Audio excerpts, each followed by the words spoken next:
आइए एक थ्योरम देखते हैं। Let p be a prime number and a be a positive integer. So if p divides a square, then prove that p will divide a also. Hindi क्या हो जाएगा इसका, आप सब जानते हो कि अगर मान लेते हैं कि a कोई प्राइम नंबर है और p एक जो है प्राइम नंबर है and a be a positive integer, p कोई प्राइम नंबर है और a कोई पॉजिटिव इंटीजर है। अगर p a स्क्वायर को डिवाइड कर दे रहा है तो हमको प्रूफ करना है कि p जो होगा a को भी डिवाइड कर देगा। थोड़ा सा पहले इसको प्रैक्टिकली देख लेते हैं। मान लेते हैं कुछ प्राइम नंबर्स ले लेते हैं हम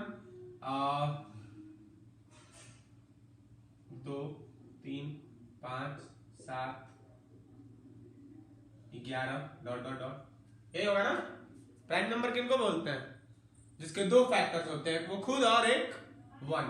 चलिए, तो हम अगर इनमें से किसी एक नंबर को उठा लें, कोई एक स्क्वायर ले लेते हैं, जैसे मान लेते हैं कि हम 36 ले लेते हैं। 3 36 को डिवाइड कर दे रहा है। 3 किसका स्क्वायर है? 6 का स्क्वायर। यानी हम लिख सकते हैं ना कि 3 can divide 6 square, so 3 will also divide 6। इसका मतलब होता है कंप्लीटली डिवाइड। देखो मैथ्स क्या है, एक सिंबल का सब्जेक्ट। अगर मैं लिखूं कि 3 डिवाइड्स DIVIDES डिवाइड्स 6, तो आप इसको क्या लिख सकते हो? 3 डिवाइड 6। जैसे आप जैसे ये वाला साइन जो होता है ये डिवीजन का होता है, लेकिन ये क्या शो करता है? ये शो करता है कि आपको डिवाइड करना है 3 से 6 में। अब रिमाइंडर क्या आएगा, कंप्लीटली डिवाइड हो रहा है या नहीं हो रहा है वो नहीं, लेकिन इस वाले साइन का मतलब होता है कि कंप्लीटली डिविजिबल, यानी कि रिमाइंडर क्या हो जाए 0, जिसका मतलब 3 इज अ फैक्टर ऑफ 6 या 3 कंप्लीटली डिवाइड 6। तो हमको ये करना है कि अगर 3 36 को डिवाइड कर दे रहा है तो 3 क्या कर देगा? 6 को भी डिवाइड कर देगा।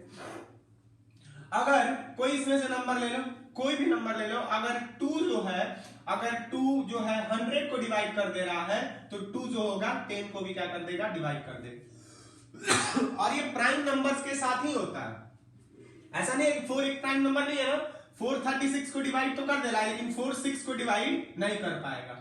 ये सिर्फ और सिर्फ ये खेल किसके साथ होगा? प्राइम नंबर के साथ ही। कि अगर एक प्राइम नंबर किसी नंबर के स्क्वायर को डिवाइड कर दे रहा है तो वो प्राइम नंबर उस नंबर को भी डिवाइड कर देगा। सुनो मेरी बात को, अगर कोई प्राइम नंबर किसी नंबर के स्क्वायर को डिवाइड कर दे रहा है तो वो प्राइम नंबर उस नंबर को भी डिवाइड कर सकता है। समझ में आ गई बात?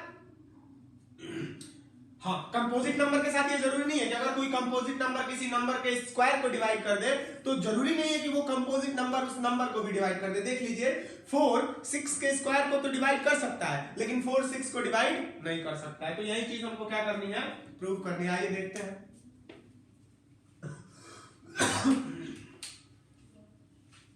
अच्छा, ए जो है एक इंटीजर है, ए इंटीजर है, ए कोई पॉजिटिव इंटीजर है।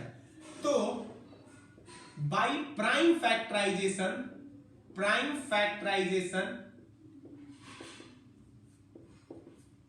ऑफ ए, हम ए का प्राइम फैक्टराइजेशन कर सकते हैं ना, ए का प्राइम फैक्टराइजेशन कर सकते हैं। By prime factorization of a we get a is equal to f1 f2 f3 dot dot dot fn, where f1 f2 dot dot dot fn are prime numbers। ये बात आपको कहां तक समझ में आएगी? ए अगर कोई भी नंबर हो, कोई भी पॉजिटिव इंटीजर हो तो हम उसका प्राइम फैक्टराइजेशन कर सकते हैं। जैसे मान लो वो 6 है तो हम 6 के बदले क्या लिख सकते हैं? 2 into 3। किसी भी नंबर को या तो वो प्राइम नंबर होगा, नहीं तो उसको हम प्राइम नंबर के प्रोडक्ट के रूप में लिख सकते हैं। तो मान लेते हैं कि हमने ए को ये कुछ प्राइम नंबर्स के प्रोडक्ट के फॉर्म में लिख दिया। सुनिएगा इस बात को ध्यान से, ए को हमने किस में लिख दिया? प्राइम नंबर्स के प्रोडक्ट के फॉर्म में। समझ में आ रही है बात? ए को हमने किस में लिख दिया? प्राइम नंबर के प्रोडक्ट के फॉर्म में लिख दिया, जहां पे f1 f2 f3 ये क्या है? सारे प्राइम नंबर्स हैं। अब देखिएगा कि ए स्क्वायर किसके बराबर हो जाएगा? ए स्क्वायर हो जाएगा f1 f2 f3 dot dot dot fn का स्क्वायर। ये इसके बराबर हो जाएगा ना, तो हम इसको लिख सकते हैं A square is equal to f1 square f2 square f3 square dot dot dot fn square. तो एक दूसरी भाषा में हम इसको ऐसे भी लिख सकते हैं f1 into f1, f2 into f2, f3 into f3 dot dot dot fn into fn। हर बार इसको दो दो कर दिया हमने। अब देखो दिया क्या हुआ है कि p divides divides divides a square, यानी कि p जो है a स्क्वायर को क्या कर दे रहा है, कंप्लीटली डिवाइड कर दे रहा है। यानी कि हम इसको ऐसे लिख सकते हैं ना, अब डिवाइड की जगह पे p डिवाइड्स a स्क्वायर लिखने की बात है, इसको ऐसे लिख सकते हैं हम। अच्छा, p divides a square, it means ये गिवन है कि अगर p a स्क्वायर को डिवाइड कर देता है, यानी कि p a स्क्वायर का क्या है, एक फैक्टर है। समझो, अगर p a स्क्वायर को डिवाइड कर दे रहा है तो p a स्क्वायर का क्या है, एक फैक्टर है। और चूंकि p एक प्राइम नंबर है, p एक प्राइम नंबर है, तो हम ये कह सकते हैं कि p a स्क्वायर का एक प्राइम फैक्टर है। कह सकते हैं ना, p is a prime factor of a square. p is a prime factor of a square।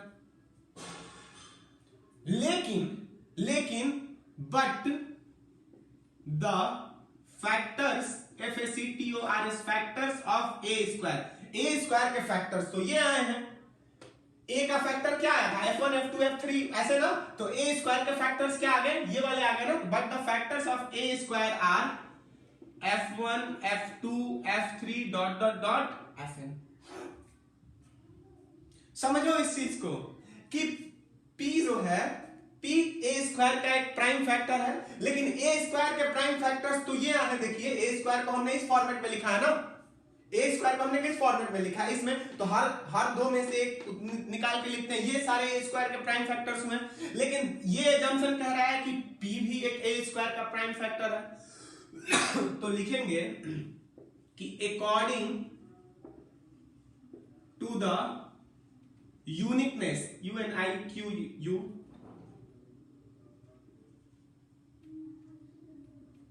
uniqueness of fundamental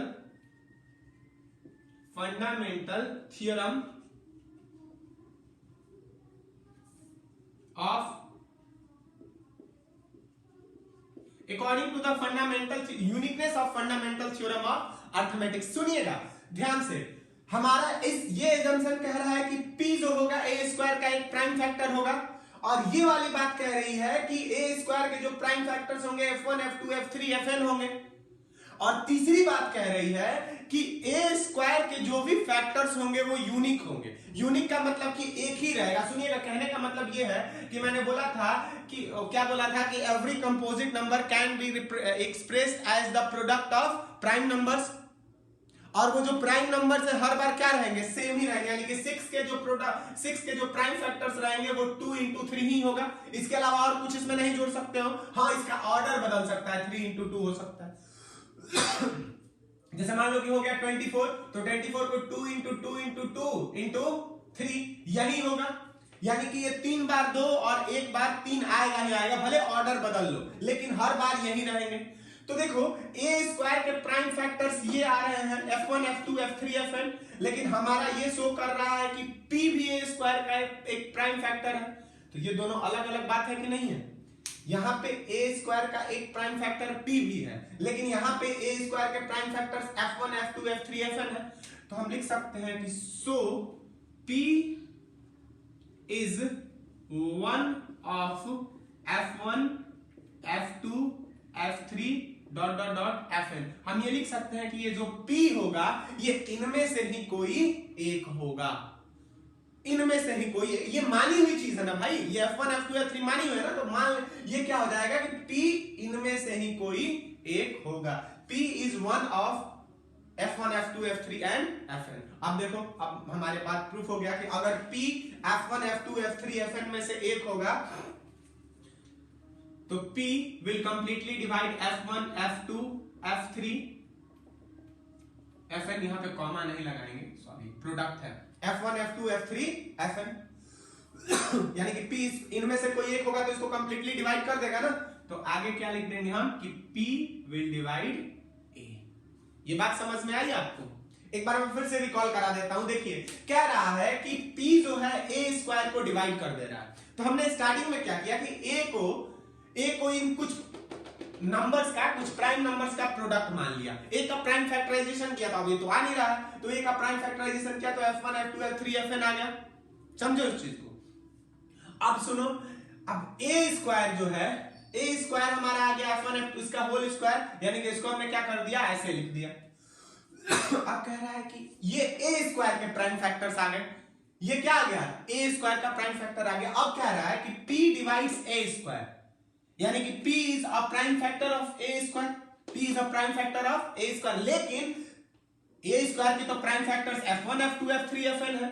इसका मतलब कि P जो होगा F1 F2 F3 Fn में का कोई एक होगा। यहाँ पे प्रोडक्ट है भैया, प्रोडक्ट हर जगह प्रोडक्ट है, मैं लिखा नहीं, आप कुछ नहीं रहे तो प्रोडक्ट ही समझते हैं। तो P जो होगा F1 F2 F3 में से कोई एक होगा, तो कोई एक होगा तो P इसको क्या कर देगा, डिवाइड कर देगा ना। अब जैसे मान लो कि X Y Z A B C ये सब आपस में प्रोडक्ट है, इनमें का कोई एक नंबर ले लो, X Y Z A B C, इसमें क्या A ले लो, तो A इस पूरे नंबर को कंप्लीट डिवाइड कर देगा ना। इसी तरीके से P इनमें से कोई एक है तो P इनमें से सब, इनमें से कोई एक है तो P इनको कंप्लीटली डिवाइड कर देगा, यानी कि P A को कंप्लीटली डिवाइड कर देगा। Thank you.